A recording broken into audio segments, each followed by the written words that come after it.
Bien, bonsoir à tout le monde. Je suis très heureux de vous retrouver par le virtuel. Je vois que l'Art Nouveau plaît beaucoup et je vous félicite de votre inscription. On va, déambuler comme ça ensemble, ce soir dans cet Art Nouveau, dans cet art 1900. Tout savoir sur l'Art Nouveau. Alors, il y a une chose qui est pour moi très, très, très importante pour évoquer ce mouvement artistique, c'est d'abord un mouvement européen et ça va être, un petit peu notre grande introduction de ce soir. Introduction puisque c'est le but aussi de développer cet art nouveau sur 3 autres conférences qui viennent, juste après, donc sur ces ateliers et lieux de vie des artistes 1900. Donc voilà, aujourd'hui, c'est un petit peu une séance introductive sur l'art nouveau, sur cet art nouveau européen, parce qu'on va regarder ensemble que tous les foyers ont une esthétique différente, les foyers ont une histoire aussi différente, et pour bien comprendre l'art nouveau, il faut déjà savoir ce qui se passe un petit peu dans cette Europe, dans ces foyers différents de ces artistes.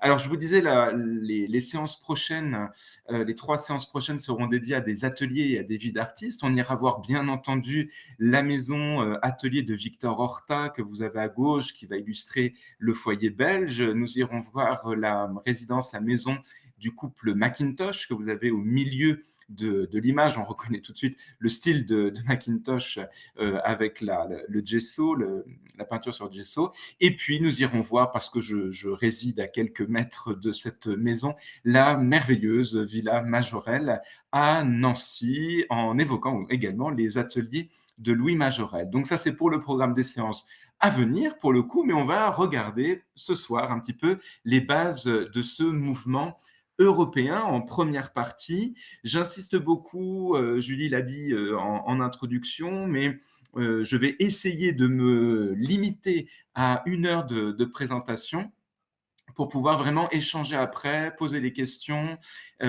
puisque c'est une séance vraiment d'une première approche. Donc, je pense qu'il y aura beaucoup de questions. Donc, n'hésitez surtout pas, en tout cas, à les poser dans le chat. On y répond à la fin de la conférence. Alors, mouvement européen pour commencer, en effet, l'Art Nouveau, cet art 1900, c'est un mouvement pan-européen, européen si vous préférez, qui a touché tous les foyers, avec des noms différents. Alors, c'est un petit peu la particularité de cet art 1900. Je vais débuter tout simplement avec l'appellation Art Nouveau. C'est une appellation que l'on va retrouver en Belgique, que l'on retrouve en France, bien entendu, et puis dans les provinces francophones. Alors, c'est assez particulier puisque la France n'est pas une terre très puissante pour l'Art Nouveau. Bien sûr que nous avons en tête les stations de métro de Guimard, qui marquent véritablement le paysage parisien autour de 1900. On a les immeubles également de Jules Lavirotte qui sont très intéressants et d'une plasticité absolument remarquable avec ce jeu de plein et de décors sur la façade, mais la France n'est pas la patrie d'un art nouveau important. Pourtant, le nom art nouveau, c'est ce qu'on dit en France, a été popularisé par un marchand d'art qui s'appelle Siegfried Bing, qui avait sa boutique qui était au départ dédiée aux arts asiatiques. Et puis, donc, dans ce virage de la fin du siècle, il change son orientation. Il ne vend plus les produits asiatiques, mais il va vendre les produits de l'art nouveau. Et sa boutique va donc s'appeler Art Nouveau. On était près des grands boulevards haussmanniens. Et donc, on raconte en France que c'est Siegfried Bing qui a développé ce terme d'art nouveau, d'art moderne. On va en reparler. Alors, je vous disais que cet art nouveau, on le trouve en France. L'art nouveau, on le trouve également en Belgique, pour le coup. Alors, c'est assez amusant parce qu'en Belgique, il y a une autre histoire où ce n'est pas du tout lié à la boutique d'art de Siegfried Bing, qu'on aurait popularisé comme ça cette appellation Art Nouveau, mais c'était lié à 2 avocats qui étaient des tenants de la modernité, pour nous dire sociale, qui s'appelaient Oscar Mohs et Edmond Picard, qui avaient lancé ce nom avec une revue, etc. Donc, que nous soyons en France ou en Belgique, l'Art Nouveau est fortement associé à cet élan d'une couche sociale particulière qui sont les marchands d'art, qui sont les tenants comment dire, d'un modernisme également politique. Et ça, c'est très intéressant aussi à voir dans l'Art nouveau. On évoquera ça en troisième partie. Donc, dans tous les cas, pour notre foyer belge, là, vous avez une pièce absolument magnifique de Victor Horta à l'écran, qui est l'hôtel Solvay, qui fait partie des chefs-d'œuvre absolus de Horta et des chefs-d'œuvre de l'Art nouveau en Europe. Mais nous irons voir, donc, comme je le disais en introduction, la maison Atelier, donc à Saint-Gilles. Saint-Gilles, c'est juste à côté de Bruxelles. C'est dans ce que nous appelons le Bruxelles Capital. Alors, je vous disais, la France n'est pas un terreau important de l'Art nouveau et on dissocie l'école de Nancy de l'Art nouveau français. Alors ça, c'est pas toujours très clair dans la tête des visiteurs, dans la tête des touristes. On se dit, qu'est-ce que c'est que cette particularité nancéienne que de dire école de Nancy? Pourquoi est-ce qu'on ne parle pas de l'Art nouveau français? Eh bien, c'est tout simplement parce que l'histoire est complètement différente. Au départ, l'école de Nancy naît en 1901, donc assez tard dans la chronologie, hein. L'Art nouveau, on en reparlera, mais décède d'une certaine façon avec la Première Guerre mondiale, donc c'est assez tard tout de même dans la chronologie. Et au départ, le mouvement ne s'appelle pas École de Nancy, mais s'appelle l'Alliance provinciale des industries d'art. Très intéressant le fait d'associer les industries et l'art, puisque ce n'est pas antinomique, mais ça doit se compléter, et d'associer aussi province, l'alliance provinciale, j'en reparlerai tout à l'heure. C'est une alliance donc qui va faire naître beaucoup d'artistes. Le président de l'Alliance, c'est Émile Gallet, bien sûr, mais nous irons le voir, si vous le souhaitez, avec la villa d'un vice-président qui est Louis Majorel, que vous avez juste ici dans sa villa, pour le coup, avec son fils Jacques Majorel, qui est plus connu peut-être à l'international ou à Paris notamment, puisque c'est le grand peintre avec le bleu, Majorel, la villa, Marrakech, etc. Donc il est présenté ici, puis avec Jane Kretz qui est sur le côté. Donc Nancy, c'est pas parce que je suis nancéien que je la mets à part, c'est une identité artistique très différente pour le coup de ce qui se passe en France. Alors, École de Nancy, Bruxelles, Paris, le liant de tout cela, ce sera la flore, hein. C'est un courant floral où la tige, l'élément organique, la nature est vraiment la base de ces trois foyers et nous pouvons associer à ces trois foyers, deux autres foyers, le style les Liberty pour le monde italien, essentiellement la Sicile, mais aussi des villes de villégiature et des villes de bord de mer, et le modernismo espagnol, pour ne pas dire catalan, qui avec Gaudi notamment, avec ses animaux, avec ce trencadis, là, ces mosaïques particulières, font écho donc à cette nature avec un N majuscule. Cet art nouveau organique, ce que j'avais appelé, moi, organique pour ce soir, il faut le dissocier ou tout du moins comprendre qu'il va être en dualité, pas en confrontation, mais en dualité avec un art nouveau un petit peu plus géométrique.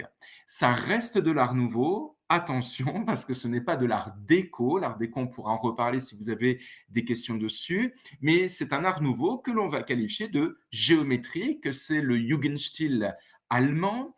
On range dans l'appellation du Jugendstil également le style donc scandinave, le style néerlandais, tout ça fait partie du même univers, ou encore le secese tchèque que je dois très mal prononcer, je m'en excuse par avance, et le Secession style autrichien, qui est pour moi une pièce absolument merveilleuse de ce puzzle de l'Art nouveau 1900 avec le fameux pavillon de la sécession que vous avez à l'écran de Olbrich, oui, pardon, à Vienne, pour le coup, en plein centre de cette Vienne moderne. Alors, ces foyers géométriques, pour le coup, ces foyers, on va dire plutôt germaniques, hein, du cœur de l'Europe, Allemagne, comment dire, Art nouveau tchèque, Art nouveau autrichien. Nous irons le voir aussi avec on va passer la Manche et nous irons l'étudier avec cet Art nouveau britannique. Pas Londres, attention, Londres, c'est comme Paris, c'est pas vraiment une capitale de l'Art nouveau. et quoique Paris l'est un petit peu plus, mais nous irons à Glasgow avec l'école de Glasgow que nous appelons le Modern Style. Donc vous voyez, région, chaque foyer européen pardon, a un nom, une appellation particulière. Alors l'école de Glasgow, c'est une école qui est très intéressante à voir par rapport à cette géométrisation de l'architecture, géométrisation aussi des décors, et le maître absolu, c'est bien entendu Charles Rennie Mackintosh, que vous avez au premier plan ici avec cette très très belle cravate au premier plan. Il faisait partie d'un groupe des quatre, les quatre de Glasgow. On pourra en reparler en temps voulu un petit peu plus tard, donc dans l'évolution de nos séances à venir. Donc chaque foyer européen a donc son identité particulière, a une identité comment dire, esthétique, une identité politique, une identité économique aussi particulière, avec donc des noms différents. Ces noms différents ne diffèrent en rien dans l'esthétique, dans l'ADN du mouvement de l'Art nouveau, mais ces noms différents vont apporter une saveur un petit peu particulière. On ne peut pas confondre l'école de Glasgow avec notamment ce chef-d'œuvre qui est la Glasgow School of Arts que vous avez à l'écran de Charles Rennie Mackintosh, justement, avec la Villa Borghese italienne. Ça reste de l'Art nouveau, hein, ces deux éléments, mais avec une saveur, une tonalité, un rapport esthétique, un rapport de la couleur aussi complètement différent. Et que dire si nous allons à Vienne avec la caisse d'épargne, la Sparkasse viennoise de Otto Wagner. Donc on a vraiment des, des, des sensibilités différentes aussi en fonction de ces foyers. Toutefois, tous ces foyers vont être liés, ou encore l'Art nouveau portugais, voilà, que j'allais oublier, l'Art Nova portugais avec la ville de Aveiro, qui est une cité magnifique. Donc on ne peut pas les confondre, ces foyers. Toutefois, ils sont bien dans cette même Europe, avec des appellations qui diffèrent, mais qui ont la même origine, cette même philosophie. On parlait de jeunesse, on parlait de sécession, on parlait de nouveau, de moderne, modernismo, etc. On est vraiment dans l'idée d'une rupture par rapport à l'art ancien, par rapport à cet art académique sur lequel nous allons revenir, vous savez, les courants néo, le néo-renaissance, le néo-gothique, etc. Là, ce n'est pas le néo quelque chose, c'est l'art nouveau pour le coup. Donc il y a une vraie rupture qui diffère en fonction des pays, parce que l'Europe n'est pas unitaire, mais l'Europe va permettre une palette très large comme ça d'influence. Alors l'Europe est entièrement touchée, et j'ai envie de dire tous les domaines vont être touchés dans cet art nouveau, pas seulement le domaine, on va dire, géographique qu'est l'Europe, mais l'Art nouveau va toucher l'architecture, qui va beaucoup nous intéresser dans les 3 séances à venir. On va aller de l'architecture à la petite cuillère, pour ne pas dire les arts décoratifs. Donc, on disait qu'on travaillait à la fois la layette du nourrisson et la dentelle du cercueil. Donc, c'est vous dire si l'Art nouveau occupait la totalité de la vie, la peinture, bien entendu, va être complètement prise aussi dans ce mouvement de l'Art nouveau, même si, à titre tout à fait personnel, la peinture Art nouveau est difficile comment dire, qualifier. Je parlerais plutôt d'une peinture symboliste, mais le symbolisme, c'est le grand tiroir de la commode de l'histoire de l'art, dans lequel se place celui de l'Art nouveau. Donc on pourrait en parler aussi de cette peinture, notamment avec Gustav Klimt, que vous avez à l'écran, qui, s'il n'est pas Art nouveau, je ne sais pas de quel mouvement Klimt peut se référer. Et puis on pourrait comme ça continuer une liste à l'après-vert, les arts appliqués, les affiches, les dessins, la publicité, c'est quelque chose qui est extrêmement moderne aussi à cette époque, la sculpture avec des pièces merveilleuses en Belgique, notamment. Il faut dire que le Congo belge va apporter des matières somptueuses comme l'ivoire, pour ne citer que celle-ci, ou encore le mobilier, bien sûr. Là, vous avez la merveilleuse salle à manger de Valin, réalisée par Eugène Valin, donc qui se trouve aujourd'hui au musée de l'école de Nancy, mais qui appartenait à un très grand mécène, qui était la famille Corbin. Donc c'est un art total. Toute l'Europe est au diapason de cet art, et toutes les matières sont aussi au diapason de cet art nouveau. Donc voilà un peu pour cette première partie pour essayer de cartographier un petit peu cet art nouveau en Europe. Et on reviendra donc en troisième partie tout à l'heure sur l'identité de chacun de ces foyers. Mais intéressant, à mon avis en tout cas dans une séance introductive, le nom aussi de ces foyers change et le nom a une résonance et a une connotation sur l'identité de ce mouvement. Hein. Modernismo, Art Nova, l'Art Nouveau, le Secession Style, etc. Alors, deuxième partie, donc sur les origines de ce mouvement, avec une très très grande question qu'on me pose très très souvent, quand est né l'Art Nouveau? Alors, quand on me pose la question en général, c'est qu'on a la réponse, mais quand est né l'Art Nouveau, c'est très difficile à dire. C'est une grande question qui pourrait nous atteler pendant une année, parce que ça dépend ce que l'on entend par la naissance de l'Art Nouveau. Alors, je vous place une datation qui déjà est un petit peu floue, hein, les années 1870. C'est une datation que je vous place ici. C'est une décennie qui est très importante par rapport à la philosophie de l'Art Nouveau, notamment dans le côté Grande-Bretagne. On pourra en reparler dans un petit instant. Et ces années 1870, pour la France, bien entendu, vont avoir un impact fort puisque la France perd la guerre de 1870 et Nancy va être propulsée comme ça comme capitale de l'Est de la France. Hein. La frontière passait à moins de 20 kilomètres de Nancy, frontière avec le Reich. Mais ces années 70, ça se voit très très bien dans le monde artistique, architecture, peinture, sculpture, ce qu'on appelle les beaux-arts. L'académisme prend un petit peu du plomb dans l'aile. Hein. Tous ces mouvements toute cette esthétique un petit peu des temps anciens commence un petit peu à ne plus vraiment plaire. Il faut un peu se renouveler pour le coup.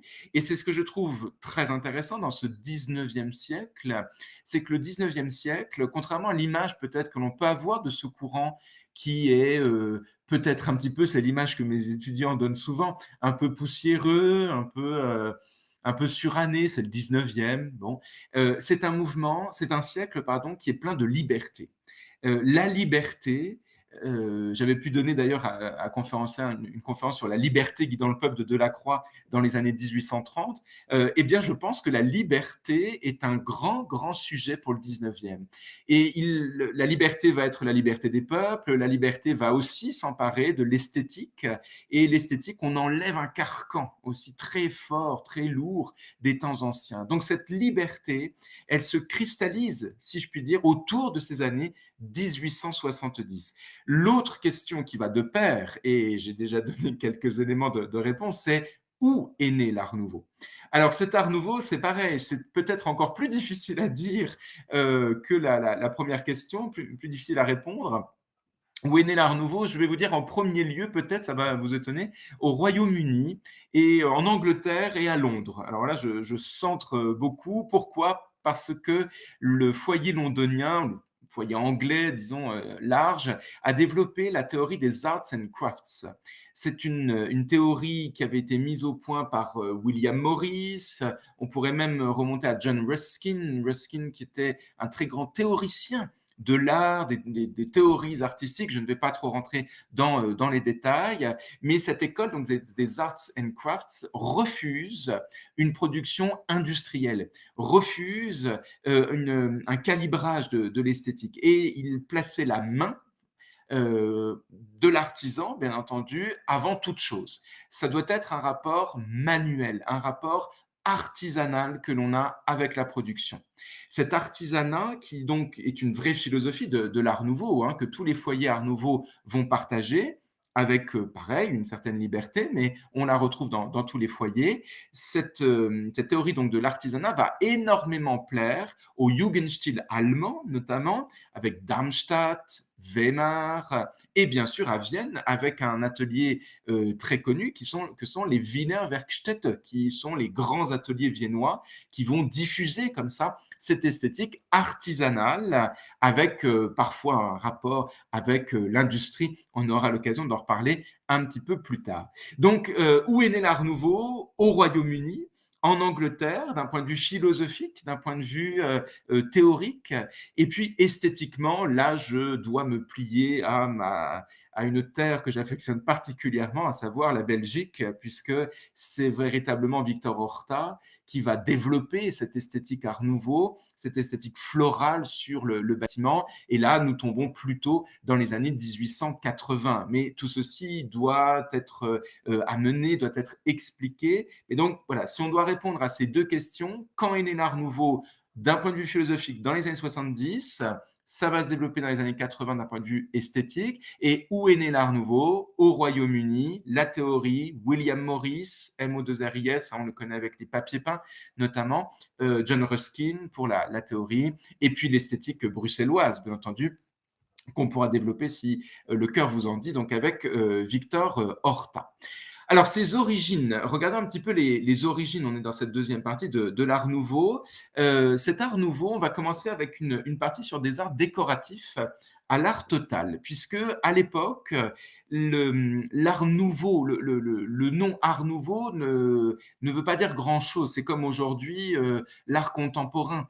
Euh, L'art contemporain, ça veut tout dire et rien dire. Je veux dire, chaque artiste développe son esthétique et le terme art nouveau est très très flou. On va plutôt préférer le terme de mouvement nouveau de l'art décoratif.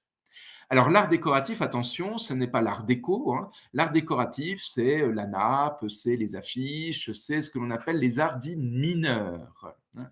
Ce ne sont pas les beaux-arts, donc les arts décoratifs, la vaisselle, etc., etc. Alors bien entendu, comme toujours, dans des mouvements modernes, je parlais de l'art contemporain il y a quelques minutes, vous allez avoir les détracteurs de ce mouvement nouveau de l'art décoratif qui vont parler de ce mouvement comme d'un rêve diabolique, un cauchemar qui est inventé pour effrayer les enfants. Et tout ça, c'est dans un article dans une revue d'art, hein, donc c'est pas quelque chose qui est sorti de je ne sais où, c'est vraiment dans une revue artistique.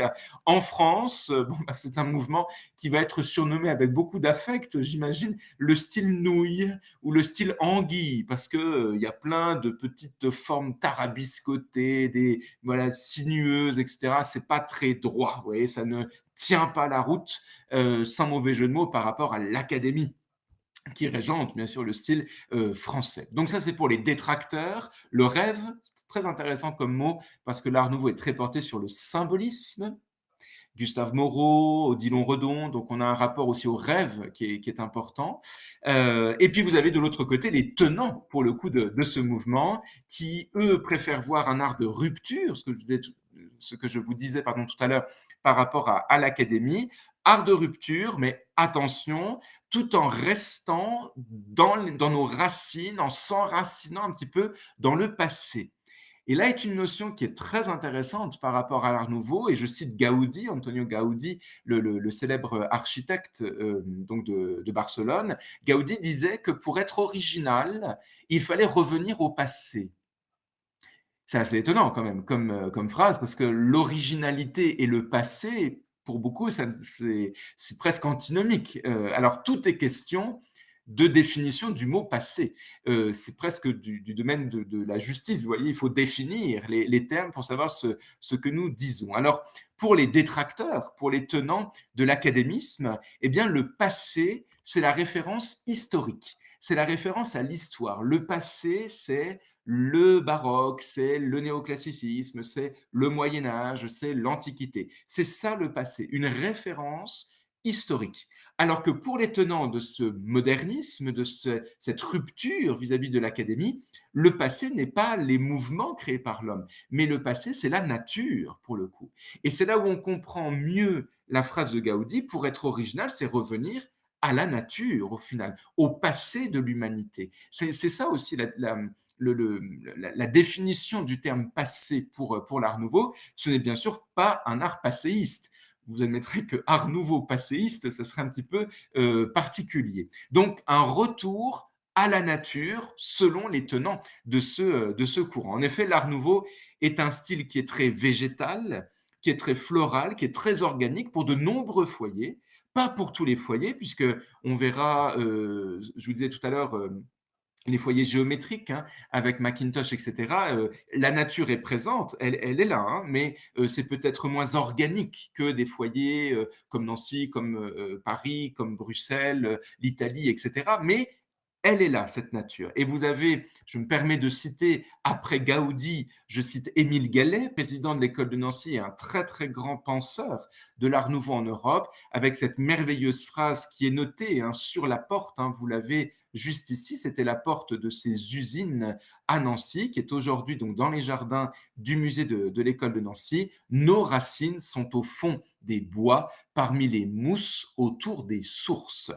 C'est une très belle phrase parce que là, on retrouve l'idée des racines, les racines de l'humanité, là où on va chercher le passé, au fond des bois, parmi les mousses, dans les sources. Vous voyez, on a vraiment cette image de l'organisme vivant qui va générer cet art nouveau. Donc voilà un peu pour ces origines, en tout cas de ce courant, ces origines en rupture et en rupture liées à la nature. Deuxième petite sous-partie dans ce second temps, ce sont les caractéristiques du mouvement. Ce mouvement se caractérise par plein de points. Je reprends pour illustrer un petit peu mon propos les portes, enfin la porte de l'usine Gallet donc de Nancy. C'est une porte qui est très intéressante parce qu'elle va me permettre de vous montrer trois grandes sources d'inspiration de cet art nouveau nancéien, mais au-delà hein, d'un véritable art nouveau européen. Attention, je commence par une source qui n'est vraiment pas évidente, c'est l'art médiéval. Alors l'art médiéval, on a en tête les cathédrales, on a en tête l'art roman, on se dit quel est le lien avec l'art nouveau organique? Alors là, on a déjà une porte en chêne, c'est assez lourd, comme dirait mon père, c'est fait en bois d'arbre, vous voyez, vous avez quelque chose qui est assez présent. Vous avez un travail de la symétrie aussi, que l'on retrouve assez facilement dans les cathédrales gothiques, mais le monde médiéval n'est pas limité aux cathédrales gothiques. Le monde médiéval, pour la fin du 19e siècle, ce sont les théories d'Eugène Viollet-le-Duc. Eugène Viollet-le-Duc, sans rentrer dans les détails, mais c'est un très très grand penseur qui a parfois été malmené par l'historiographie, mais c'est un très grand penseur qui a essayé de reprendre l'esprit médiéval avec comment dire, la technicité du Moyen Âge, avec les poussées des arcs-boutants, avec l'idée des colonnes qui tiennent une structure et pas des murs. Une colonne, c'est aussi une tige organique hein, pour l'art nouveau. Donc il y a toutes les théories de Viollet-le-Duc, violduciennes comme on dit, qui vont engendrer aussi, enfanter cet art nouveau européen. Donc attention, le Moyen Âge est une grande source d'inspiration de l'art nouveau, et là ça peut se voir par rapport à l'aspect robuste de cette porte en chêne. Autre source d'inspiration, le japonisme. Alors ça, c'est quelque chose qui est peut-être un petit peu plus connu, puisque le Japon s'ouvre à l'Europe dans cette seconde moitié du 19e, et le Japon ne travaille pas du tout la perspective comme les Européens, les Occidentaux, l'a travaillé. Et là, vous pouvez noter donc les feuilles de marronnier qui sont en arrière-plan, pas au premier plan, mais en arrière-plan. Et en effet, l'art japonais travaille par une succession comme ça de plans, ce qui n'a rien à voir avec nos lignes de fuite, nos lignes d'horizon, etc., etc. C'est une autre façon de voir le monde, le japonisme. Mais le japonisme fait fureur dans cette Europe du 19e qui finit. On pense notamment à Émile Gallet qui a accueilli un japonais à Nancy. On pense même aux impressionnistes, hein, Monet, etc., qui étaient complètement férus du japonisme. Donc le japonisme, attention, c'est pas juste une geisha avec un éventail, hein, ça c'est les japoniaiseries. Le japonisme, c'est une vraie réflexion aussi sur l'art japonais avec cette succession, pour nous tout de suite avec la porte, succession de plans notamment.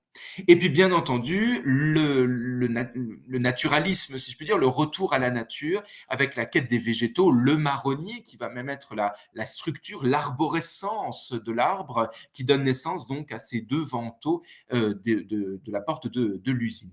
Donc voilà un peu pour les trois sources d'inspiration que l'on peut retrouver sur cette porte, et voilà, ça permet au moins de faire un petit peu le point sur l'aspect médiéval aussi de cet art nouveau. Les caractéristiques de l'art nouveau, outre ces sources d'inspiration que je viens de citer, c'est un mouvement qui est à l'écoute des matériaux. Alors, peu importe le comment dire? La matière, hein, on pense vite à l'architecture, mais la gravure, la peinture, le dessin, on écoute les nouveaux matériaux, en architecture entre autres, mais ailleurs aussi pour la sculpture notamment. Prenons l'exemple de la sculpture, il y a la polychromie qui est très recherchée. Polychromie veut dire peinture de matériaux, mais veut dire aussi des matières différentes. On va avoir des pierres précieuses, semi-précieuses, du bronze, du métal, de la ferronnerie, et cetera, ajouter tout ça sur les sculptures. On va également avoir le métal, le béton armé, qui sont quand même deux matériaux très modernes, notamment pour l'architecture, parce qu'une sculpture en béton armé, c'est pas Art Nouveau pour le coup. Donc premier point, l'écoute des matériaux. Deuxième point, l'importance du geste artisanal. C'est ce que je disais tout à l'heure par rapport à la théorie britannique. Le geste artisanal ne fera aucune différence entre la production d'une affiche, donc ces arts mineurs, la vaisselle, le dessin, etc., la publicité, et la production d'une architecture, d'une sculpture, d'une peinture. Tout doit être travaillé par la main avec l'idée d'une excroissance naturelle au bout des doigts pour faire vibrer un petit peu cette nature au bout de la main de l'artisan. L'Art nouveau, c'est un mouvement artisanal et industriel. Alors ça peut paraître antinomique, mais ce ne l'est pas. Il faut voir le bon côté de l'industrie. L'industrie, c'est galopant, bien sûr, au 19e siècle, je n'ai rien inventé que de dire ça, mais l'industrie va se développer comme ça sur de nombreux foyers européens à très grande échelle, et cette industrialisation va permettre, alors pas pour tout le monde, hein, mais va permettre de rendre plus accessible le mobilier. Parce que le mobilier Art Nouveau, un mobilier artisanal fait par la main de l'homme, coûte très cher. Tout est travaillé par l'homme et le temps de passer à faire ces petits guéridons, ces petites tables, eh bien c'est du temps qu'il faut payer à l'ouvrier, donc ça va augmenter le coût de production. Là, on a un exemple d'Eugène Vallin, qui est un artiste donc nancéien, qui travaille au sein de l'école de Nancy, qui va essayer de faire un petit peu la part des choses là-dedans. C'est-à-dire que lui continue à travailler la main, mais il essaye d'avoir presque une industrialisation de sa production artisanale avec ses petites tables où il produit un modèle comme ça par an qui est assez similaire, mais où il va amoindrir les petits détails pour amoindrir le coût de production. Et c'est ça l'intérêt de ce monde industriel. C'est pour ça, je reviens sur la diapositive précédente, le monde industriel n'est pas dissocié du geste artisanal. Le monde industriel, c'est positif parce que ça réduit le coût de production, même si on veut quand même garder le rapport à la main, c'est important. Et là, il y a une devise qu'il faut avoir en tête, bien sûr, de l'Art nouveau, c'est l'art partout, l'art dans tout.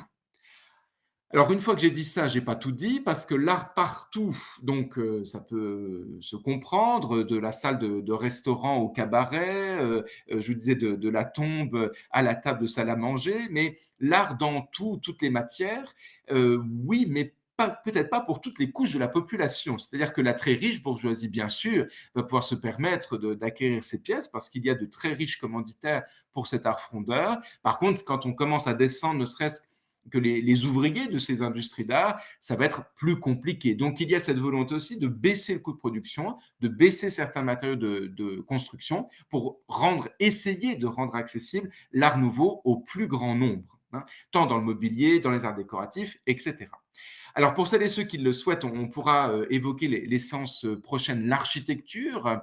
Il y a des petites caractéristiques particulières par rapport à l'architecture. Je parlais de la riche bourgeoisie il y a quelques instants. L'architecture moderne, c'est un élément, c'est l'art monumental par excellence, l'architecture, qui va permettre de voir l'ascension sociale de ces commanditaires. On a un bâtiment moderne, c'est une preuve de réussite. On est, si je puis dire, permettez l'expression, on est dans le coup. Vous voyez, voilà, on est dans la mouvance où il faut être, hein. voilà, on est moderne, si on peut dire ça comme ça. Cette modernité va donc de pair avec cette ascension sociale, et cette modernité va apporter aussi un plan en architecture, un plan d'appartement, sans être toujours révolutionnaire, mais le plan va changer. C'est un petit peu la même idée que le refus du calibrage dont je parlais donc dans les arts and crafts avec les théories manuelles. Donc, il ne faut pas de bis dans les appartements. Mais il y a surtout en architecture la modernisation des façades, où toutes les façades doivent être différentes. On ne peut pas, c'est pas concevable de faire une façade sur un immeuble A et puis de la reprendre sur l'immeuble B, puis l'immeuble C, puis l'immeuble D. C'est pas possible ça. Le plan, ça se trouve, mais la façade, c'est un cas unique à chaque fois. Et c'est ce qui nous plaît, je pense, en tout cas, si votre nombre l'atteste ce soir, vous aimez l'Art Nouveau, c'est ce que l'on aime faire quand on visite des villes Art Nouveau, c'est se balader dans les rues et voir l'aspect très multiple des façades, des immeubles, des maisons, des devantures de magasins, etc., dans les différentes villes Art Nouveau. Et donc, conséquence, troisième point dans cette architecture Art Nouveau, c'est la pluralité des matériaux. On n'utilise pas la pierre, mais on utilise les pierres avec le calcaire, les pierres de couleur, la meulière, vous savez, cette pierre avec ses petites concrétions, etc., une pierre francilienne, mais que l'on retrouve un petit peu partout sur les différents chantiers. On va utiliser le fer, le ciment, la brique, vernissée ou non, ce qui va donner aussi un aspect très polychrome aux façades Art Nouveau que nous n'avions pas dans les façades académiques, dans les façades historicisantes, etc. etc. Et donc, conséquence, c'est une architecture qui laisse une place très importante à l'ornement. Les décors, c'est une peau décorative, la façade Art Nouveau. Les décors sont en verre, les vitraux, bien entendu, sont en briques vernissées, je le disais tout à l'heure, en ferronnerie, etc. Et l'ornement, c'est ce qui va un petit peu causer la chute de l'Art Nouveau parce que il y a beaucoup d'ornements. Nous voici à la Casa Batlló, donc de Gaudi, à Barcelone. C'est une pièce que je trouve, moi, merveilleuse dans tout ce que je viens de dire, là, dans cette façade unique, cette façade colorée, cette façade moderne, etc. Il y a même un très, très beau travail dans la cour intérieure, dans les appartements. Enfin, bref, passons, c'est pas le sujet. Mais l'ornement, la toiture, c'est une sorte de dragon comme ça, posé, où vous avez cette espèce de nouveau Saint-Georges avec cette croix comme une lance qui vient de terrasser le dragon. Vous avez des espèces de masques ou des crânes pour les balcons. Donc il y a aussi un anthropomorphisme comme ça qui peut se passer sur la façade. Ces ornements, c'est eux qui vont permettre aussi la dissociation des différents foyers. Impossible de confondre, encore une fois, ces foyers parce que l'ornement n'est pas le même. Nous voici à Vienne avec le fameux pavillon de la sécession de Olbrich. On peut aller voir ce qui se passe avec la maison atelier de Victor Horta. Pareil, ça n'a rien à voir avec le pavillon de la sécession, rien à voir avec Gaudi, mais on retrouve ces matériaux, on retrouve aussi des façades plastiques qui avancent, qui reculent, qui ne sont pas de la même hauteur, qui vont jouer sur les pleins et les creux, les balcons ou les bow windows. C'est pas la même chose. On peut aller faire un petit tour aussi du côté de Nancy avec le pavillon aquarium qui se trouve donc dans le jardin du musée de l'école de Nancy aujourd'hui. C'est une folie architecturale, la folie du 18e qui ici est un peu japonisante, mais en même temps il y a ce bossage rustique tout autour. Il y avait des aquariums à l'intérieur avec des vrais poissons, il y a des vitraux, ça ne se voit pas, mais les vitraux sont ici avec une porte somptueuse. J'avais déjà eu l'occasion d'ailleurs de faire un commentaire sur cet aquarium pour Conférencia. Donc l'ornement va permettre de dissocier aussi ces différents foyers. Voilà Prague avec la Maison du Peuple, qui est une pièce magnifique où vous avez d'excellentes pâtisseries aussi à l'intérieur. Alors ça n'a rien à voir avec l'Art Nouveau, mais il y a aussi une certaine crème et une certaine élégance dans les pâtisseries. Alors foyers très différents pour le coup, plein de foyers avec des esthétiques et des matériaux différents. Et ces foyers ont tous un point commun, voilà le foyer italien, ont tous un point commun, c'est l'Europe. Et je reviens sur ce que je disais en introduction, c'est l'importance de voir l'Europe pour comprendre l'esprit de ce mouvement. Ce mouvement et ces foyers qui sont au sein de ce mouvement. On ne peut pas comprendre l'Art nouveau italien sans avoir en tête l'échelle chronologique de l'Art nouveau européen. Donc c'est pour ça que c'est intéressant, à mon avis, de venir un petit peu en troisième partie, puis après on passera du temps pour les questions sur ces différents foyers, etc., de revenir un peu sur les provinces, le souffle de la jeunesse. On va revenir sur notre carte que l'on a évoquée en première partie pour voir les provinces. Alors attention, hein, je dis province, c'est le terme d'époque. Bien sûr, on parlerait de région aujourd'hui, mais je trouve que le terme de province a une connotation aussi qui convient très bien à cet art 1900. Parce que quand on regarde la carte, l'art nouveau éclot plus dans des centres périphériques que dans les capitales ou les grandes métropoles des pays européens d'alors. Alors, on pense à Glasgow, je vais y aller comme ça un peu dans l'ordre nord-sud. Glasgow, on se dit, bon, ben, il y a les tensions toujours entre l'Angleterre, entre l'Écosse, il y a les mouvements séparatistes. Ah ben, c'est Glasgow qui rentre en fronde vis-à-vis de la capitale londonienne. Alors, ça existe, mais ce n'est pas l'élément de naissance hein, de Glasgow. Glasgow développe cette esthétique parce que Macintosh est présent à Glasgow parce qu'il a une envie aussi de refonder l'esthétique. On en reparlera un petit peu plus avec Macintosh un petit peu plus tard. Centre périphérique, Helsinki par exemple. Helsinki, c'est un très bel exemple. Helsinki qui n'est pas encore la capitale de la Finlande, ça sera seulement le cas en 1917, Helsinki lutte contre la capitale, c'est-à-dire Moscou, puisque à l'époque, la Finlande était rattachée à la Russie et il y a une vraie volonté d'un renouvellement politique face à la capitale, donc russe, hein, vous avez bien compris, la capitale qui était Moscou, et adopter l'Art nouveau, c'est presque un défi esthétique, mais un engagement aussi politique pour ces provinces, Helsinki, par rapport à la capitale, par rapport à la ville de première importance, qui est Moscou. Hein, c'est un exemple qui est assez intéressant. Nancy plus que Paris. Les Lorrains refusent la perte de l'Alsace-Moselle en 1870. En même temps, donc, on refuse cette perte.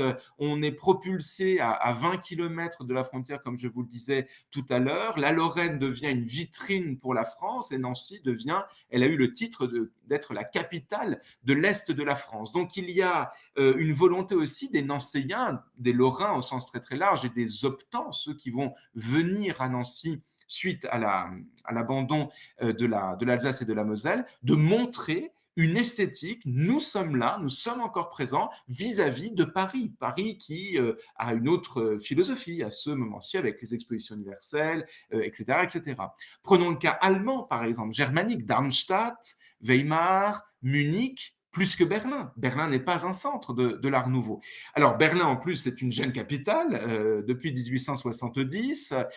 C'est une capitale qui va perdre son rang pour la retrouver après. Je passe là-dessus. Mais Berlin est au service de ce Reich de Prusse. Vous avez à Darmstadt un exemple très intéressant, c'est l'archiduc Ernst Ludwig de Hesse-Darmstadt, donc l'archiduc de cette région, qui va avoir un projet qu'on appelle la Künstlerkolonie, une colonie d'artistes, qui veut développer, donc c'est une grande salle commune avec plein de maisons d'artistes tout autour, qui veut développer un foyer artistique moderne vis-à-vis du régime prussien, vis-à-vis donc de Berlin. Toujours cette province qui se réveille face à la capitale. Barcelone plus que Madrid. Bon, bah, Barcelone refuse, alors là j'enfonce une porte ouverte, mais Barcelone refuse la domination madrilène. La Catalogne souhaitait une indépendance depuis très très longtemps. Et à la fin du siècle, eh bien, on voit naître, et ça se voit bien dans la carrière de Gaudi, un engagement esthétique aussi par une presse, par un développement philosophique de l'identité de la Catalogne vis-à-vis de Madrid. Turin plus que Rome, Rome est une ville absolument merveilleuse, hein, mais Rome n'est pas une capitale de cet art nouveau, Turin beaucoup plus.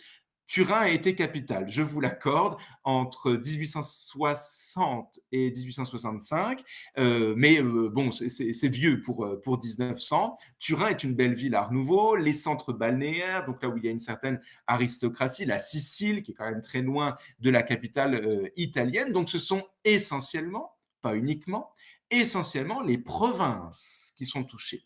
Et je vous ai mis donc une phrase de Klaus Jürgen Sundbar en dessous donc de la carte que vous avez juste ici, où il parle du soulèvement des provinces. Et je trouve cette image très intéressante, il faudrait la développer, mais l'Art Nouveau, c'est aussi un soulèvement, j'ai presque envie de dire patriotique, un soulèvement engagé, en tout cas vis-à-vis du pays, vis-à-vis de l'identité. On est quand même dans une Europe très nationaliste, hein, très identitaire. Hein. Chaque foyer a son identité. Il ne faut pas marcher sur l'autre. Bon. Alors, je vous dis essentiellement les provinces, mais il y a 3 exceptions quand même hein, sur la carte. Vous avez Vienne. Bon, bah, Vienne, jusqu'à preuve du contraire, c'est encore la capitale de l'Autriche à l'époque donc de l'Empire austro-hongrois. Vienne est un cas un petit peu à part. Vienne voit un style apparaître, ce style donc géométrique avec Otto Wagner, avec Gustav Klimt, puis après Egon Schiele, etc., en rupture avec l'académisme. C'est dans la capitale que ça se joue, tout ça, puisque l'empereur est très âgé, c'est François-Joseph, hein, le mari, l'époux de Sissi, l'impératrice est plus connue que l'empereur. Et François-Joseph, c'est un homme du 19e, pleinement du 19e, comment dire, qui développe ce courant académique. Et donc, vous avez la fronde dans la ville où on veut se dissocier de ce pouvoir habsbourgeois, de ce pouvoir de l'empereur. Donc, on se dissocie de cet académisme. Et puis, on ajoute quand même aussi une chose, c'est que Vienne est une ville d'un empire qui est au moins bicéphale, hein, austro-hongrois, et donc ça participe aussi à une certaine, comment dire, volonté de décentraliser le pouvoir politique et de travailler la brèche, hein, de chercher les petites fissures dans cet État qui, il faudrait développer, a une histoire très particulière.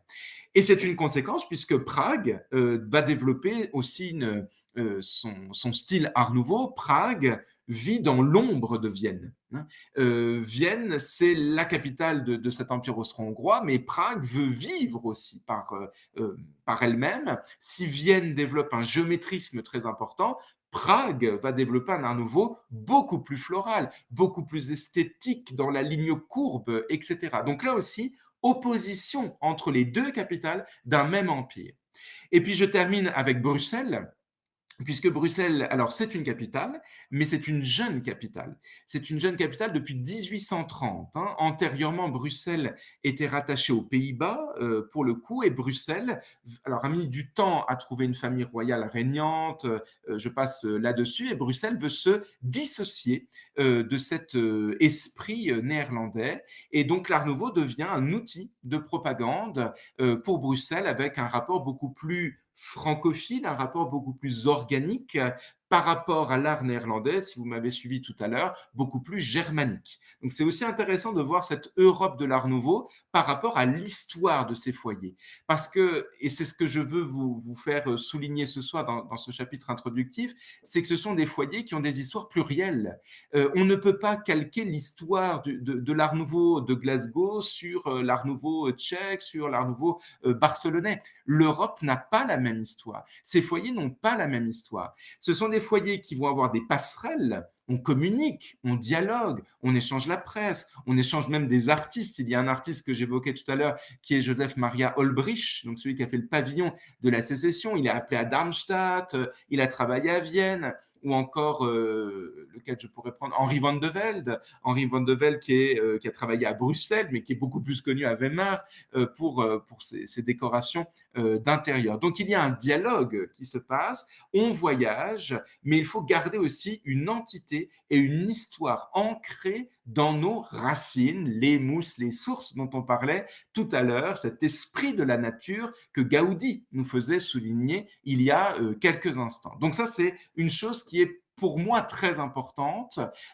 Pour bien comprendre l'Art nouveau, il faut comprendre l'histoire aussi de ces foyers, hein. C'est un Art nouveau européen, vous avez bien compris. Alors pour conclure sur cette présentation, avant de passer aux questions, parce que je veux vraiment avoir un échange sur l'Art nouveau, ça m'intéresse beaucoup. Je voulais terminer avec un réseau qui existe, puisque je parle d'Europe, je parle de foyers, je parle d'artistes qui dialoguent, de presse, d'échanges, etc. Eh bien, je voulais terminer avec un réseau qui s'appelle donc le réseau Art Nouveau Network. C'est un réseau, donc on appelle le RAN, R-A-2-N, qui a été créé en 1998 à Bruxelles, donc par la région Bruxelles-Capitale, hein, puisque Bruxelles est une ville et Bruxelles-Capitale regroupe plusieurs villes autour de Bruxelles. Et c'est un réseau qui a pour but de valoriser, d'étudier, de protéger le patrimoine Art Nouveau, avec donc comment dire, des adhérents, si on peut appeler ça comme ça, qui sont des villes essentiellement ou des régions euh, européennes. Vous allez voir que je vais me contredire dans 2 secondes, mais donc ces villes s'engagent comme ça pour étudier, pour valoriser, protéger le patrimoine, etc. Alors je vous dis, européenne, oui, et non, parce que vous avez une ville, je la cite tout de suite parce que c'est un cas, vous aurez bien compris, un petit peu particulier, qui est la Havane, avec Cuba notamment, puisque c'est le euh, seul lieu, seule région qui fait partie du RAN qui ne soit pas en Europe pour le coup. Et la Havane est très très intéressante parce que vous avez une esthétique un petit peu hispanisante. Alors sans être du Gaudi, mais très intéressante, presque un peu plus portugais d'ailleurs, dans l'esthétique, peut-être aussi quelque chose d'indépendant, enfin en lien avec l'indépendance, je ne sais pas. Mais en tout cas, la Havane fait partie de ce réseau. Vous allez avoir les foyers qui sont, on va dire, proches de nous, enfin proches de la France. La France, bien sûr, en fait partie. Nancy en tête. Paris, très récemment, je crois que c'est l'année dernière ou il y a 2 ans. Voilà, mais c'est très récent. La Suisse aussi, avec le style sapin à La Chaux-de-Fonds, qui est une ville très intéressante. Bruxelles, bien sûr, puisque c'est quand même les Bruxellois qui ont mis en place le réseau Art Nouveau. Vous avez ensuite en deuxième colonne tous les foyers germaniques, donc l'Allemagne avec ses nombreux foyers, Bad Nauheim, Darmstadt, etc.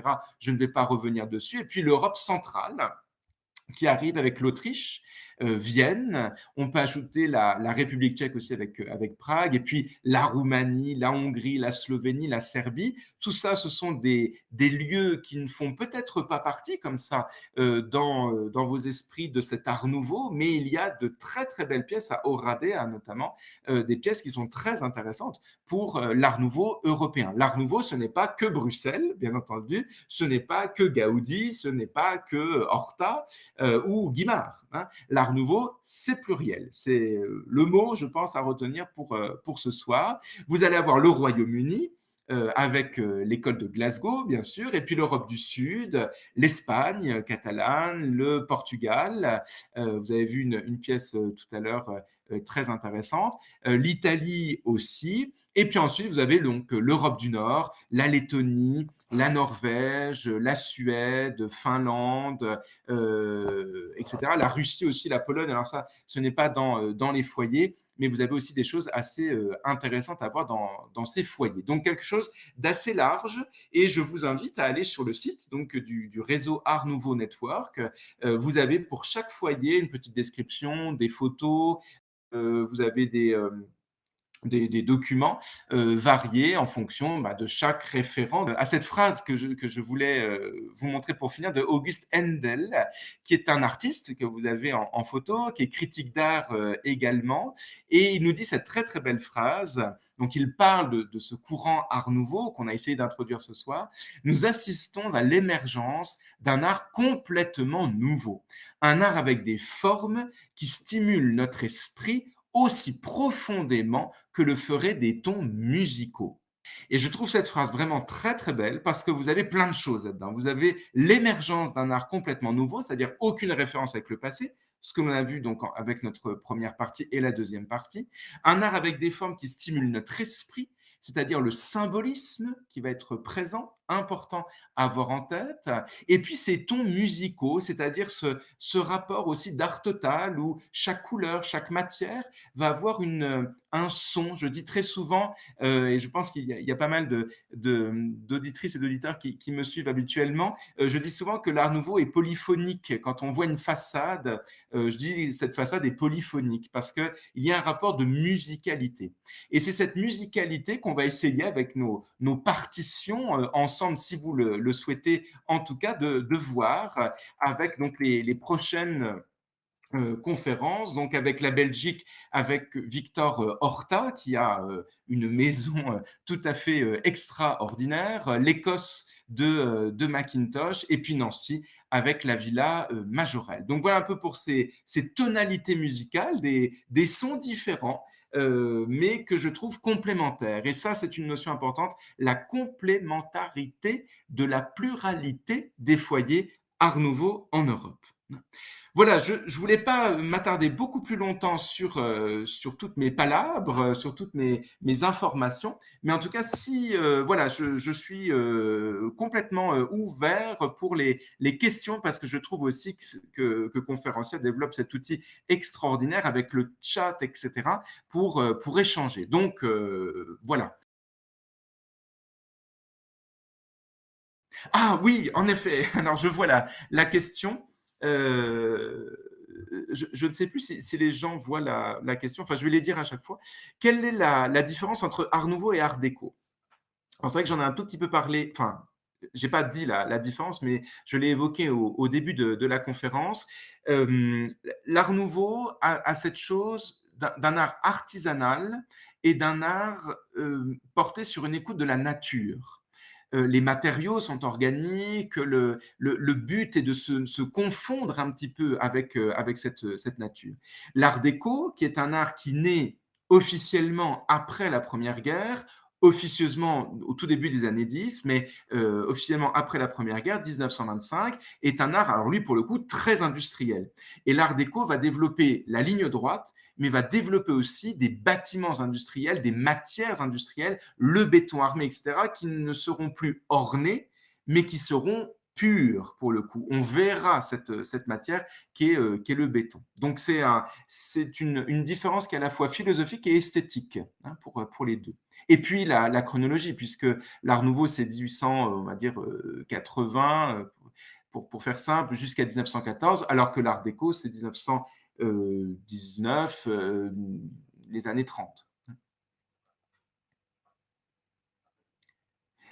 Ah, Arts and Crafts, c'est pas une ville. En fait, c'est une, comment je vais dire ça? C'est une philosophie de l'artisanat. En fait, c'est cette philosophie de l'artisanat britannique, hein, mais c'est pas une ville.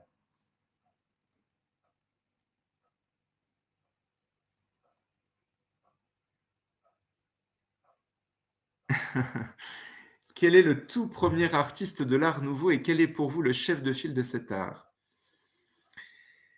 Ouf,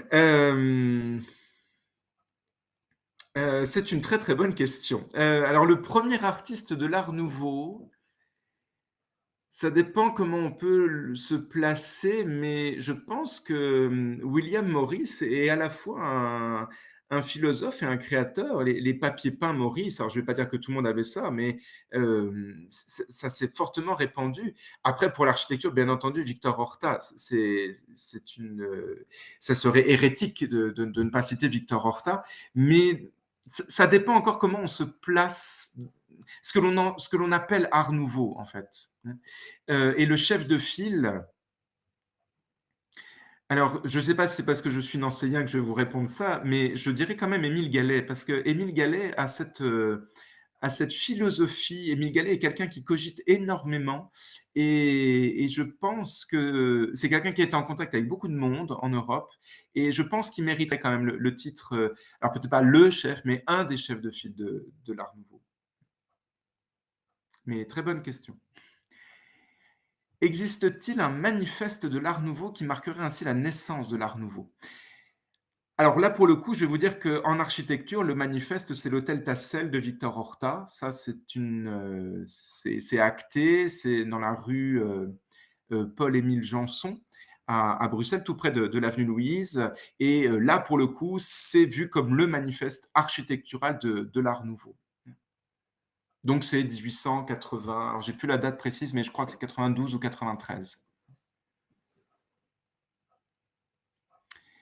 Alors bonsoir,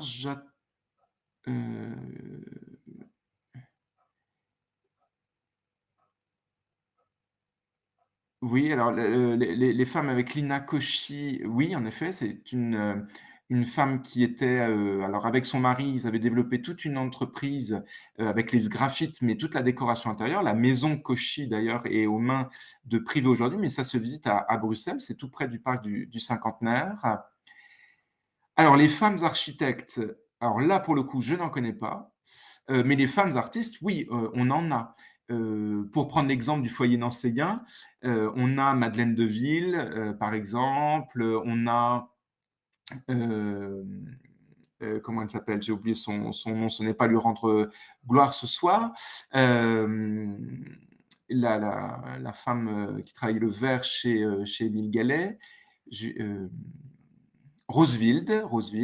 Donc il existe des femmes artistes, mais il est vrai que nous sommes dans un univers et puis l'épouse bien sûr de Charles Minnie Mackintosh, hein, qui est aussi une femme artiste, mais on est dans un univers encore très masculin, hein. Donc les femmes artistes existent.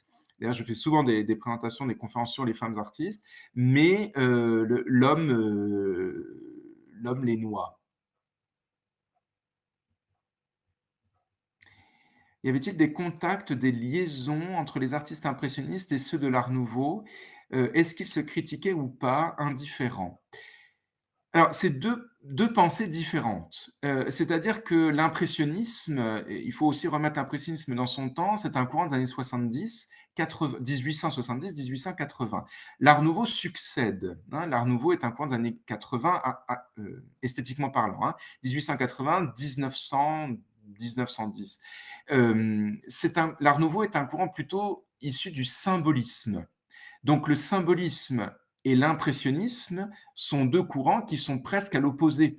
Le symbolisme, c'est la rêverie et l'impressionnisme, c'est donner à voir la réalité, dans le sensible. Donc je ne vais pas dire indifférent, je ne vais pas dire contact, je vais dire que ce sont des courants qui existaient. L'impressionnisme a continué à exister autour de 1900, mais je ne suis pas sûr qu'il y ait de vrais grands contacts, en tout cas, entre un Monet et un Guimard, hein. Il faut aussi s'imaginer que l'impressionnisme, c'est un vieux courant dans les années 1900, hein. C'est un courant qui a 40 ans.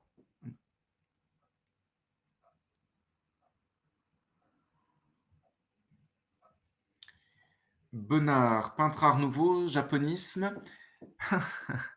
Euh,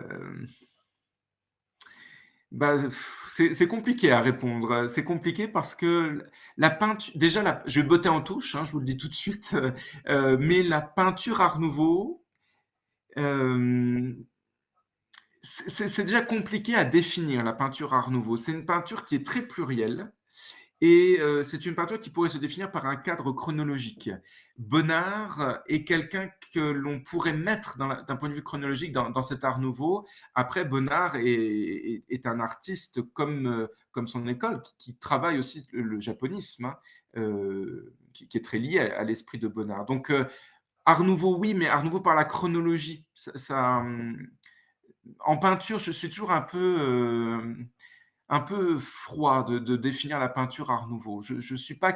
On parlait de manifeste tout à l'heure. Je pense pas qu'il y ait un manifeste de la peinture Art Nouveau. Hector Guimard fait-il partie de ce mouvement tardif, peut-être si ça existe? Oui, non, Guimard fait partie complètement du mouvement Art Nouveau. Guimard est lyonnais, mais il travaille à Paris. Et Guimard est quelqu'un qui est en plein dans cet art nouveau français, qui n'a pas toujours été bien compris. On parlait des contacts tout à l'heure, impressionnisme, etc. Guimard est quelqu'un qui, lui, a eu des contacts avec Bruxelles, hein. Il a été formé, enfin formé, en partie à Bruxelles avec Ancard, avec Horta. Donc non, non, il est en plein dedans, Guimard. Il y a eu des tombes Art Nouveau, des personnages célèbres, oh oui! Il y a eu de très, très belles tombes Art Nouveau, puisque si je parlais de la dentelle du cercueil, les tombes aussi, hein, sont dans cet esprit, Art Nouveau. Des personnages célèbres, alors au Père-Lachaise, vous avez des tombes Art Nouveau qui sont magnifiques. C'est pas forcément parce qu'on est célèbre qu'on a une tombe Art Nouveau, hein, et c'est pas parce que, on a une tombe, Art Nouveau qu'on est, forcément frondeur non plus. Ça dépend qui commande la tombe. Mais à Nancy, nous avons un très très beau cimetière qui est le cimetière de Préville, qui est un cimetière historique, qui est un vrai bijou des circuits. Et là, vous avez des tombes Art Nouveau merveilleuses. Émile Gallet, pour ne citer que lui, a dessiné sa propre tombe, qui est une vraie tombe Art Nouveau. La famille Corbin, qui sont de très très grands mécènes de l'école de Nancy. Donc oui, ça existe. En Espagne aussi. Aujourd'hui, en salle des enchères, comment se situent les cotes relatives aux œuvres de l'Art Nouveau? Alors, là, pour le coup, je suis pas du tout dans les enchères. Les historiens de l'art et le marché de l'art, je dis souvent que ça fait, mauvais ménage. Je sais que les prix sont assez importants. C'est pour ça que les musées d'art nouveau, Orsay, le musée de l'école de Nancy, le musée Horta, et cetera, ont beaucoup de mal, à acheter des œuvres parce que les prix atteignent des sommes très importantes, très, très, très importantes et on a eu l'exemple notamment, au musée d'Orsay, donc à Paris, où, le musée d'Orsay donc ouvre en 1986. C'est la décennie où on redécouvre l'art nouveau et donc le musée d'Orsay était, en quête dans les années, fin des années 70, début des années 80 pour acheter des pièces art nouveau. Ils ont eu beaucoup de mal. Heureusement qu'ils ont eu des legs, ils ont eu des dations, etc. Mais aujourd'hui, c'est essentiellement les privés qui achètent l'art nouveau. Gauguin, inspiré par l'art nouveau, je ne pense pas. Je ne pense pas. Gauguin est un homme du voyage. Gauguin est inspiré par les îles, est inspiré par Tahiti et est inspiré par un retour à la nature. C'est peut-être ça votre question que je citais tout à l'heure, mais un retour à une nature des origines, hein. C'est pas du tout la nature qui va construire l'œuvre. Chez Gauguin, c'est une nature intérieure, c'est une nature qui va permettre de se reconcentrer sur son être et sur son âme, hein. Je pense pas qu'il soit inspiré par l'art nouveau. Ah, alors la différence entre art nouveau et art moderne. Oui, il y a une différence. Hem, c'est la chronologie encore une fois, puisque l'art nouveau désigne un style. L'art moderne va désigner une période, c'est-à-dire que, l'art moderne, comme nous on l'entend aujourd'hui, c'est cet art de Manet, par exemple, fin du donc les années 1880, oui, pour Manet et cet art moderne va aller jusqu'à la Première Guerre. Donc l'art moderne est assez large. L'art moderne est une grosse borne chronologique, comme ça, qui était l'art contemporain de son temps, hein. Donc s'il y a une question sur, la différence entre art moderne et art contemporain, bah, c'est encore une fois la chronologie. C'est-à-dire que l'art moderne est l'art d'une période, l'art nouveau est un style dans cette période. Je ne sais pas si c'est clair, mais voilà. Est-ce qu'il y a eu des échanges entre les différentes provinces art nouveau, participation à des mêmes expositions? Oui. Alors ça, c'est un grand, ça pourrait faire l'office d'ailleurs d'une belle présentation. Parce que donc les artistes dialoguent, on peut le savoir, notamment un architecte, à Nancy, on a toute sa bibliothèque et on sait qu'il y avait plein, plein, plein de revues, allemandes, et cetera. Donc ça dialogue. Il y a des contacts, il y a des contacts physiques. Je disais tout à l'heure que Guimard est parti à Bruxelles, chez Paul Saint-Honois, chez Horta, Ankar, et cetera et il participe aussi à des expositions. On pourra voir, ça vous intéresse, le couple Macintosh. Macintosh expose énormément à Vienne. Et d'ailleurs, c'est assez intéressant les parallèles qu'on peut avoir avec l'école viennoise et l'école de Glasgow. La flore, notamment, est traitée de la même façon. Donc, il y a des expositions. Bruxelles aussi. Bruxelles, avec la libre esthétique, amène ces artistes européens. Oui. Et tout à l'heure, enfin, excuse-moi, je repense à quelque chose. Tout à l'heure, quelqu'un me parlait de l'impressionnisme. L'impressionnisme, c'est pareil, hein. L'impressionnisme peut dialoguer avec l'art nouveau au sein d'expositions. Alors les pays baltes, à l'époque, étaient russes et non pas européens comme actuellement. Comment l'art nouveau s'y est-il développé? Alors là, je ne vais pas vous dire de bêtises, je connais pas, les pays baltes, donc je vais pas vous dire de d'âneries, heu, donc là, je botte en touche. Je suis désolé. A-t-on pu conserver un nombre significatif d'œuvres de l'art nouveau, surtout en particulier les bâtiments? Par exemple, l'Italien ne devait pas trop aimer, je pense. Alors, on a pu conserver, et ça, c'est une très grande chance, de nombreux bâtiments art nouveau. Je change de foyer, je vais aller à Bruxelles maintenant, où on a des pièces qui sont magnifiques, des pièces qui ont été conservées parce que les familles, comment dire, se sont transmises les immeubles, les maisons de génération en génération. Parfois, il y a eu quelques ventes. Vous avez vu tout à l'heure l'hôtel Solvay, qui a été vendu à la famille Vitamer de Caen, qui est toujours propriétaire de l'hôtel Solvay. Et il y a eu aussi des destructions. Alors, les destructions, bien sûr, la guerre a détruit des bâtiments. Je ne pense pas que la guerre ait détruit les bâtiments, comment dire, Art Nouveau, parce que c'était des bâtiments Art Nouveau. La guerre a détruit ces bâtiments parce que ces bâtiments étaient sur les zones à bombarder, etc. Mais on a eu surtout, alors là, ça c'est terrible, c'est les années 60-70. C'est ces années-là qui ont détruit les bâtiments. Je pense à Bruxelles, ce que les Bruxellois appellent la bruxellisation, où on a cette vague moderne de bâtiments qui ont détruit des hôtels splendides de Victor Horta, notamment, sur l'avenue Louise.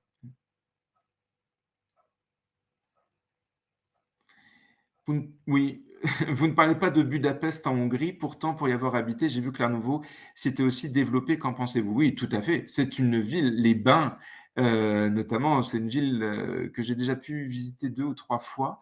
C'est une ville où l'Art Nouveau est présent. Je n'en ai pas parlé, il est vrai, parce que c'est un art qui est assez proche esthétiquement parlant, de cet art, pragois, même s'il y a des différences. Mais oui, c'est un foyer de l'Art Nouveau. Et vous avez eu de la chance d'y vivre. Passionnant, merci. Comment explique-t-on que l'Art nouveau n'était pas essaimé en dehors de l'Europe, hors Cuba?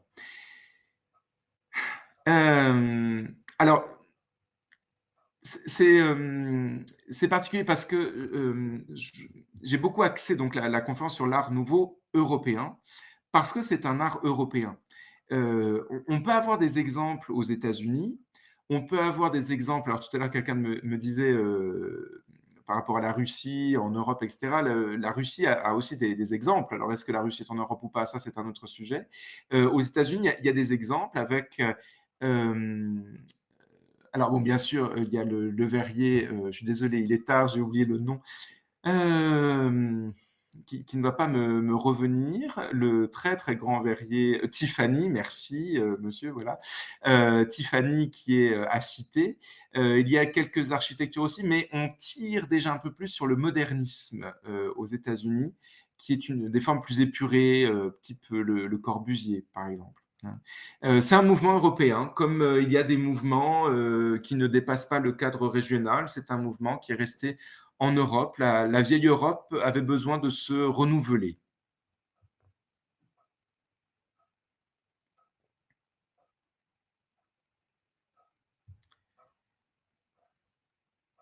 Eh bien, je ne connais pas, et donc je vais le noter parce que, c'est pas très loin et donc je vais aller voir ce château de Rippal avec son intérieur art nouveau près d'Évian. Et ben ça, je vais le noter pour le coup, château de Rippal.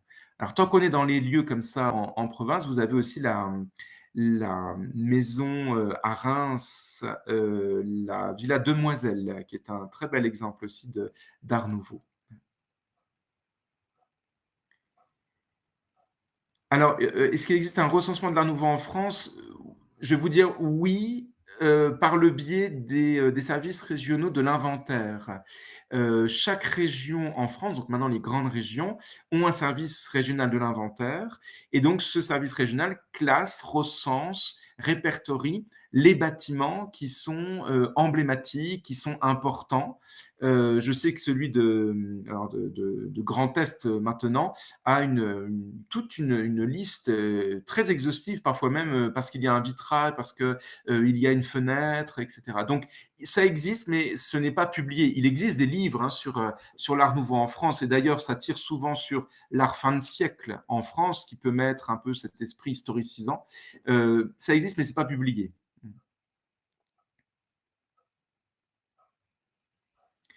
Pourquoi n'a-t-il pas perduré, la guerre? La guerre a mis un coup d'arrêt très important. 1914, on a du mal à se l'imaginer, bien entendu, mais c'est la fin d'un monde, hein. On sort de 1900, en 1918, on sort d'une boucherie sans nom, l'homme commet les pires atrocités, et ce retour du soldat, ce retour de l'après-guerre, doit coller non pas à un art qui va rappeler un passé perdu, mais au contraire un avenir radieux. Et cet avenir radieux, c'est l'art déco, pour le coup, c'est les années folles, c'est la volonté de voir autre chose, d'être dans l'innovation de plein de choses, etc. Donc la Première Guerre a mis un vrai coup d'arrêt. Et puis il y a une autre chose qui est importante, c'est l'idée de l'ornement. Je ne vais pas vous dire, moi, que l'art nouveau n'est pas beau, mais l'art nouveau est très, très chargé. Et à un moment donné, on a besoin aussi de respirer, pour le coup.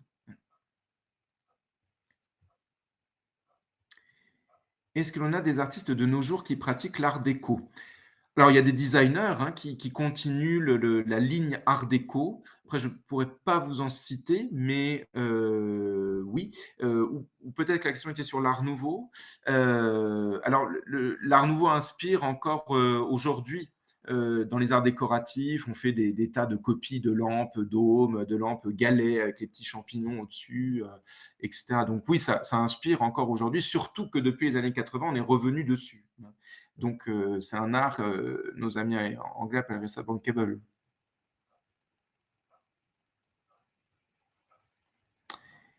Existe-t-il de nouveaux courants architecturaux s'inspirant de l'art nouveau? Il y a beaucoup de nouveaux. Hem, Pas à ma connaissance, non. On peut avoir l'esprit organique, mais l'art nouveau, ce n'est pas que l'architecture. Pouvez-vous dire 2 mots sur la haute joaillerie? Weber? Oui.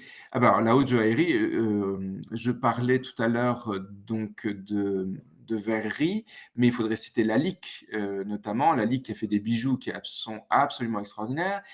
Philippe Wolfers à Bruxelles qui fait aussi des choses, fantastiques. Le musée d'art et d'histoire de Bruxelles possède des pièces vraiment intéressantes de Wolfers.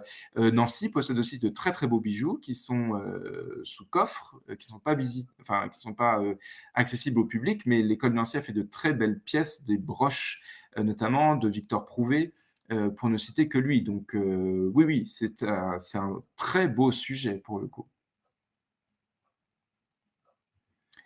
L'art liberty a-t-il une spécificité? Alors déjà, l'art liberty a une spécificité par son nom, puisque liberty, ça vient d'un marchand d'art anglais. C'est pour ça que les Italiens qui achetaient les produits art nouveau chez cet anglais ont appelé cet art l'art liberty, puisque ça venait de chez Monsieur Liberty. Et la spécificité, ça serait un art très bord de mer, un art, c'est vrai que je ne vous en ai pas trop, enfin si, je vous ai mis deux villas, mais un art très décoré. C'est-à-dire qu'il y a beaucoup de ressauts de pierre, pas forcément beaucoup de couleurs, mais beaucoup de sculptures sur les façades. En France, quelle est la différence entre Art Nouveau et l'école de Nancy? Alors, je vais vous dire que l'Art Nouveau est un terme très générique pour la France, donc Guimard est arrangé dans l'Art Nouveau. L'école de Nancy, c'est associatif. Donc si je me contente, d'un point de vue purement, comment dire? Légal, l'école de Nancy, ce sont les membres de l'association École de Nancy qui produisent le style École de Nancy. Après, on a des contre-exemples, qui font de l'école de Nancy, mais qui ne sont pas membres de l'association, comme les frères Muller, par exemple. Donc l'Art Nouveau est un terme plus général. Quel lien entre Art Nouveau et mouvement politique? Alors, je pense que le lien que vous entendez par rapport à un parti politique ou c'est le socialisme, hein. L'Art nouveau a cette visée très sociale, cette visée pour le monde ouvrier, pour le rapport à la famille, le rapport au travail. Donc c'est une philosophie aussi, l'Art nouveau, hein, une philosophie de vie autour de 1900, avec tous les mouvements sociaux autour de 1900. D'ailleurs, Oscar Mose et enfin les 2 avocats que je citais tout à l'heure pour Bruxelles, sont des grands socialistes, hein. Un brin d'humour pour vous remercier de cette superbe conférence. Le bahut derrière vous est-il art nouveau ou art déco? C'est art déco, c'est pas art nouveau. La Pérouse à Paris est-il art déco? Je ne sais pas, je connais pas. Peut-on dire qu'il y a eu de l'art nouveau à Lyon, notamment dans le quartier des Brotteaux? Alors, l'art nouveau est présent en France.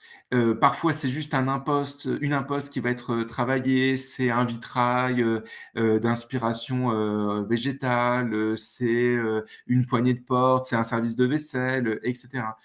Donc il est présent un peu partout en France. Après, je ne connais pas toutes les tous les quartiers de France, mais j'imagine, parce que Lyon est une cité qui a tous les éléments pour accueillir l'art nouveau.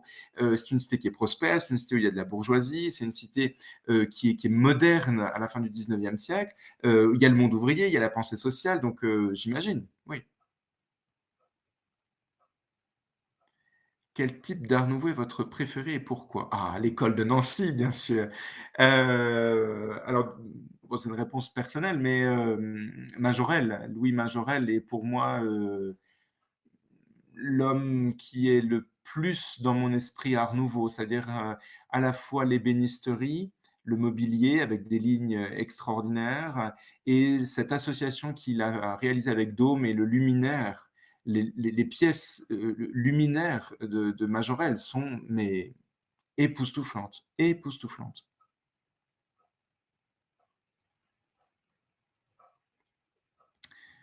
Pour vous, quels seraient les 2 ou 3 lieux ou villes à voir absolument en plus de Nancy? Alors déjà, vous m'avez compris parce que vous avez enlevé Nancy de la chose. Alors pour moi, très emblématique, Bruxelles.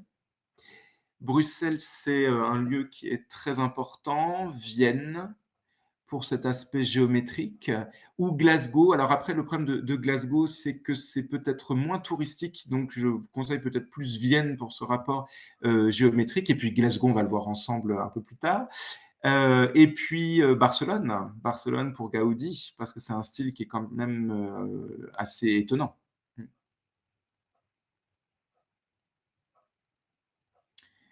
Les pré-raphaélites ont eu une démarche similaire pour créer un nouveau style plus moderne. On y retrouve par exemple les feuilles d'accord et la nature, les feuilles d'acanthe, je pense, et la nature prépondérante. Est-ce que l'art nouveau serait une émanence du style pré-raphaélite? Les pré-raphaélites, c'est le symbolisme. Donc c'est ce que je disais tout à l'heure, ça va avec, c'est l'univers de la rêverie, c'est l'univers un petit peu ésotérique, c'est l'univers féminin. La grâce et les toiles pré-raphaélites sont une illustration en peinture, parce qu'on parlait de peinture tout à l'heure, sont une illustration en peinture de l'esprit art nouveau. Mmh. Art nouveau, retour à la nature, motif, pas de standardisation et pourtant il faisait mouler certaines pièces pour les édicules. Comment justifier cela? Alors attention, hein, il y a une volonté de ne pas standardiser, de ne pas créer un modèle. Par contre, il y a une volonté qui est très importante, c'est de donner l'accès au plus grand nombre à la décoration.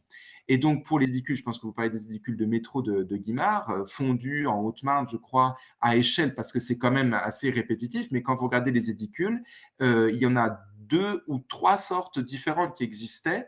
Bon après le temps a fait que ça s'est un peu standardisé, à droite à gauche, mais l'industrialisation existe avec l'art nouveau dans l'idée de diffuser au plus grand nombre. Mais on gardera toujours cette idée d'artisanat. Je parlais de Dôme, tout à l'heure. Dôme est quelqu'un qui produit ses verres à grande échelle, mais il produit aussi des pièces quasi uniques, des pièces majeures, hein. Donc, c'est pas si simple que ça. On ne peut pas dire, il n'y a pas d'usine, il n'y a pas de standardisation, dans l'art nouveau, et il y en a dans l'art déco. Attention, hein, l'histoire de l'art est toujours un peu, dans l'entre-deux, comme l'homme. Je trouve que c'est un art vivant. Est-ce une impression ou son but? C'est vivant.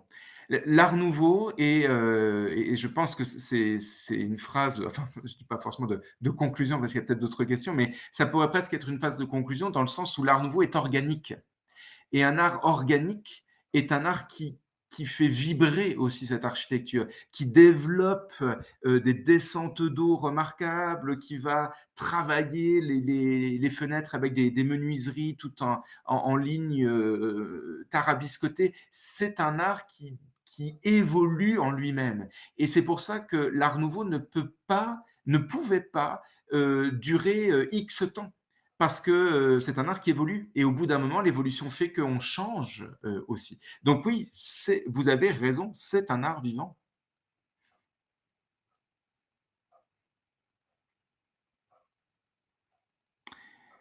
Moura ne serait-il pas un peu un peintre art nouveau? Ah, oui, oui, c'est un peintre art nouveau, c'est un Moura, oui, peintre, mais j'aime bien le mettre aussi dans cet artiste pluriel de l'art nouveau, c'est-à-dire l'affichisme, le dessin de bijoux, le dessin de sculpture, quand on voit la très, très grande fresque là qu'il a faite à la fin de sa vie, on est dans un symbolisme extraordinaire. Donc c'est un artiste pluriel, qui est touché par l'art nouveau.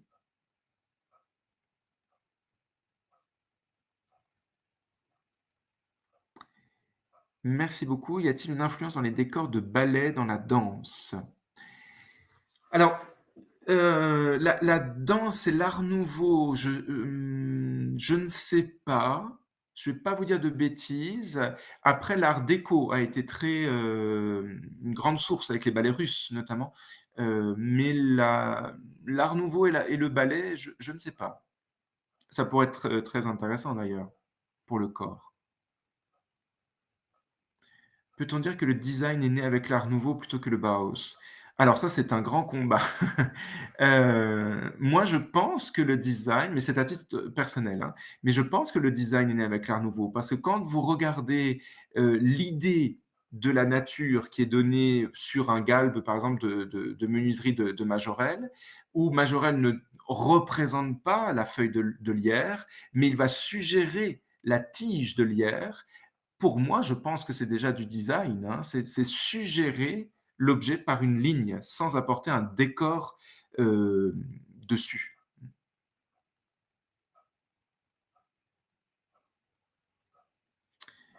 Il semblerait qu'il y ait une certaine revendication du territoire dans cet art.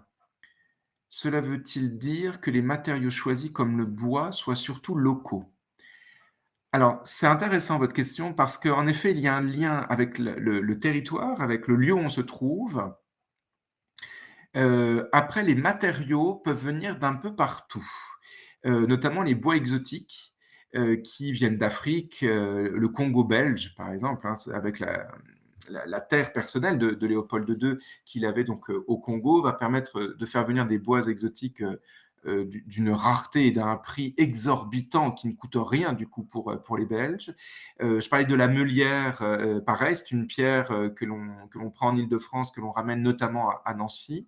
Donc il y a une identité du territoire, mais les matériaux sont pas forcément du territoire. C'est presque antinomique, ce que vous soulevez. Comment expliquez-vous qu'à Vienne, l'Art nouveau revêt des formes géométriques? Alors, pour être rapide, parce que le temps passe, mais Vienne, c'est le baroque. Le baroque du 18e, au 19e, on fait encore du néo-baroque, donc c'est cette fameuse Zanne, cette crème chantilly, et cetera. Vous allez à Schönbrunn, vous allez, chez Demel, vous allez, dans les cafés viennois, et cetera. C'est, tarabiscoté dans tous les sens et c'est donc l'art de l'empereur. Et donc, pour être en opposition à cet art de l'empereur, on ne va pas prendre la ligne organique, parce que si on prend la ligne organique, c'est quand même très délié. Donc, on prend cette ligne beaucoup plus géométrique.